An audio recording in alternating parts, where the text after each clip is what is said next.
this moment here. Let's see, this link here, that's add-ons. This link here goes into the plugins. And there are lots of interesting plugins. One favorite that we use at work is Action Track plugin that keeps bugging people with email if they need to follow up on something until it's closed.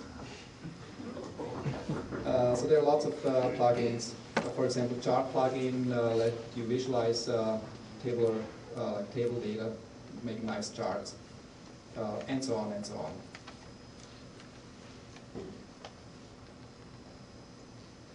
Then, so plugins, so we have an API. Perl, Twiki itself is written in Perl, so the plugins are typically written also in Perl. Theoretically, it would be possible to write in a different language if you write a wrapper around Perl, or your language into Perl. And how it works, so we have a certain number of callbacks that a plugin can provide. For example, at the save time, at the point when you save the page, there's a callback, so that the plugin could do some action at the time when the page is saved. Plus the other way around too, so there are lots of functions that a plugin can use, functionality from Twiki itself. Okay, now let's look at some more advanced features, web applications. So the basic feature set, what we have seen so far, including advanced features, can be used to write web applications. One example is the Twiki installation directory, which folks who are installing Twiki voluntarily, they sometimes list their installation on this directory. Another example is the workflow system to keep track of features and bugs. So if you have more advanced requirements, then you can write your own plugin or use one of these, download and install one of the existing plugins. You're using one of the plugins right now, right? I'm using one of the plugins right now, which is it's called the slideshow plugin. Okay. So if I go here, that's how the page looks like. It's a regular Twiki page. If we scroll down here, Top. Where are we? Web applications. It's at the top, I think, is the start presentation. Web applications, so here we are. Okay. So if you edit the page, you see it's just a simple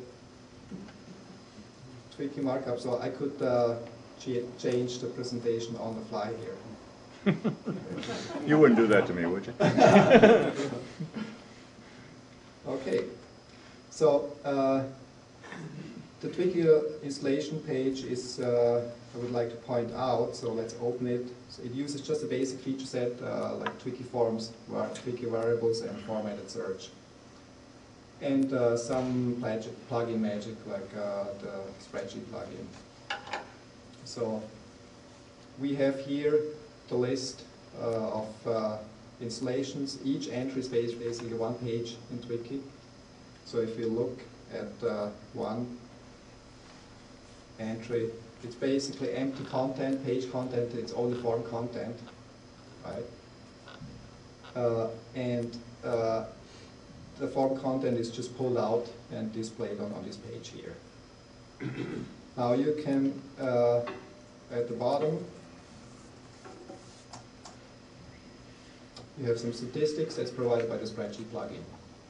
Like how many academic installations we have, or in an academic environment, corporate environment, and so on. Now, you can do some filtering. So you can say, show me all corporate installations that are that are firewalled. I have here a little bit of big font because of the presentation. Usually it fits on one page. So now I run the query, and now I see just the corporate installations. So that's one example. So the form up, the filter up here, that's normal HTML. So usually content creators are not using HTML for content, just this wiki markup. But for building these web applications, usually you also need to do some gluing with HTML. So this filter here is a regular HTML form.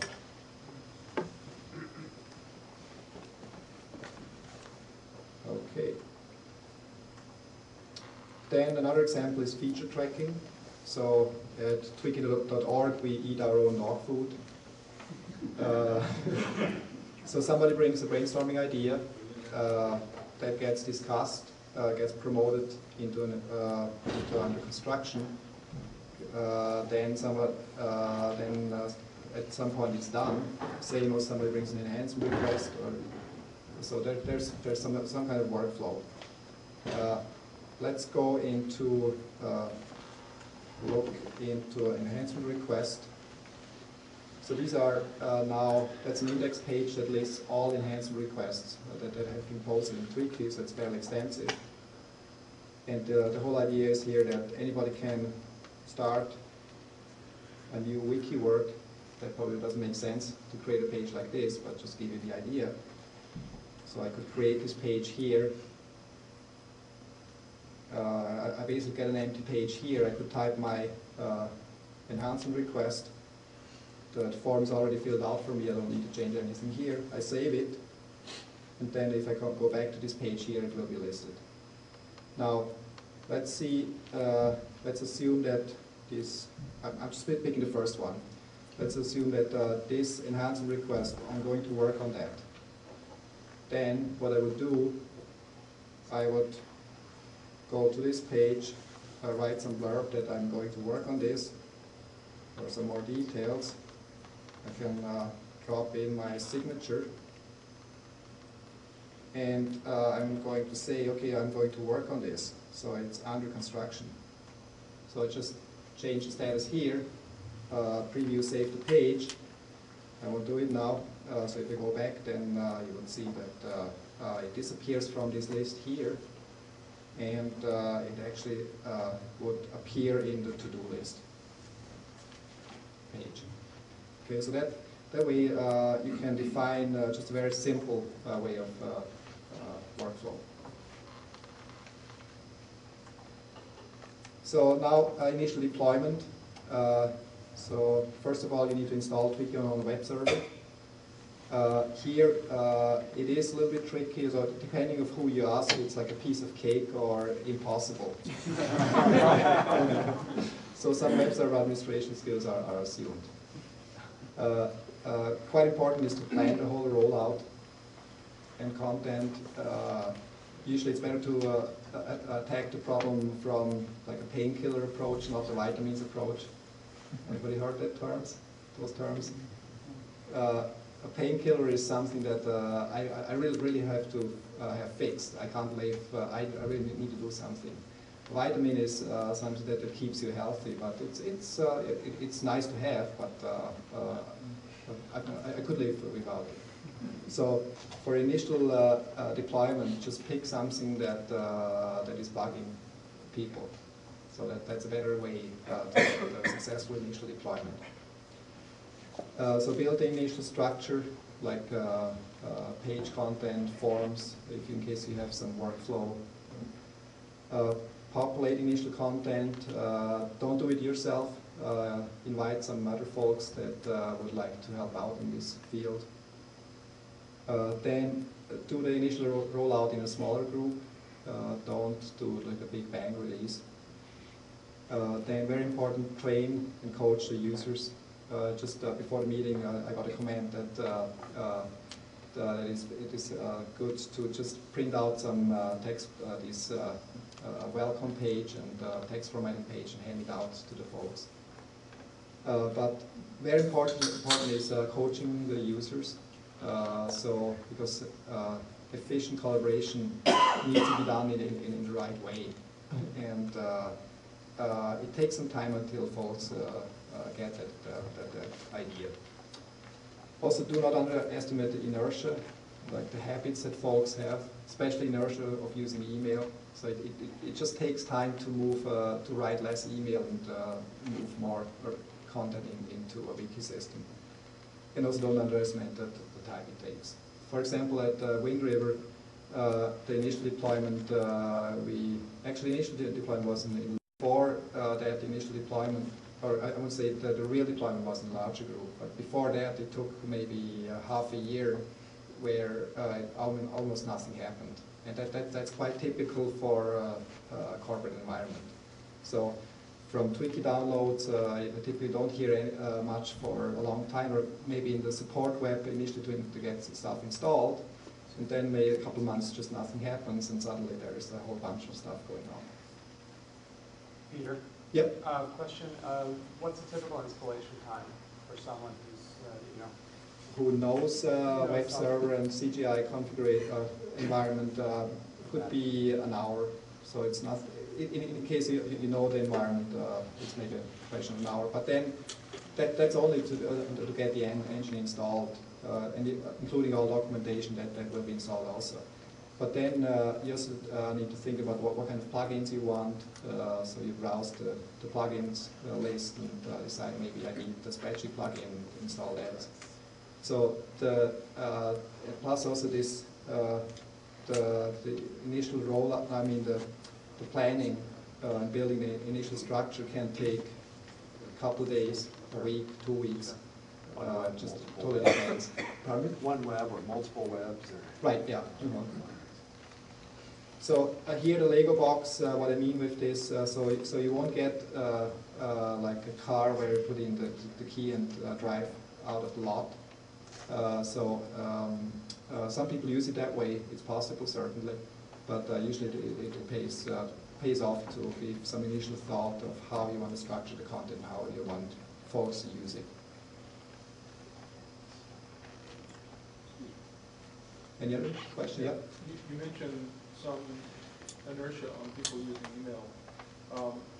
Is there a plugin or other scripts that make it easy to transition by, for example, using the wiki system as an automatic archive to email lists?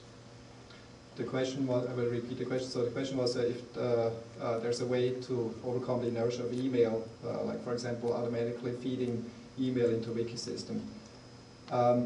There's actually an add-on on the Twiki.org website that does that.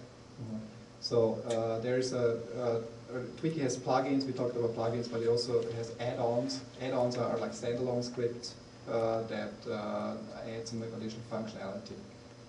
I was thinking particularly where the email lists are already being archived. So you take a small step of simply moving the archives from whatever web archives you have into the wiki system. For existing archived stuff, I'm not sure how if that pays off this extra work. What I would recommend in this case. I'm not talking about moving the existing archives. I'm just talking about moving where the archiving is being done, so that after such and such a date, if they want to see the archives, they go to the wiki. Right. Well, actually, at work, at my daytime job, we're still using mailing lists. Okay, so there's a place for both. So the mailing list is usually something for like quick announcements, and Twiki is more used for some longer-term content that should evolve over time. So personally, I'm not convinced that it makes sense to move a mailing list into Twiki. But what does make sense is instead of one engineering manager, the product marketing manager sends a market requirements document to the engineering manager, please review, and then send it to the QA manager for